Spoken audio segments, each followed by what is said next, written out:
আমি বলেছি আমি এমনিতেই খুব কিপটা, আমি খুব কিপটা।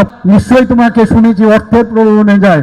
আমাকে যখন জিজ্ঞেস করা হলো যে আপনারা নাকি অর্থের প্রলোভনে আপনারা এসছেন, রাজীববাবু বলছিলেন যে এখানে কাউকে পয়সা দিয়ে আনা হয়েছে, পয়সা দিয়েছেন আপনারা, কেউ পেয়েছেন কিনা পয়সা? আমি বলেছি আমি এমনিতেই খুব কিপটা, আমি খুব কিপটা। পয়সা দিয়ে ভারতীয় জনতা পার্টিতে জয়েন আমার পক্ষে সম্ভব হবে না, আমাদের পার্টির পক্ষে, আমাদের পার্টির লাইনই না। যদি ভারতীয় জনতা পার্টিতে যোগদান করতে হয়, ভারতীয় জনতা পার্টিকে যদি বুঝতে হয়, পণ্ডিত দীনদয়ালজিকে বুঝতে হবে, ডক্টর শ্যামাপ্রসাদ মুখার্জিকে বুঝতে হবে, মোদিজিকে জানতে হবে, বুঝতে হবে, তবে গিয়ে ভারতীয় জনতা পার্টিতে আসতে হবে।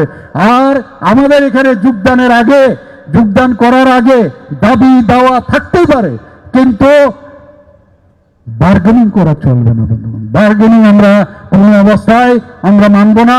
এই গায়ের জুড়ে, পেশির জুড়ে, no chance at all in future, I am telling you.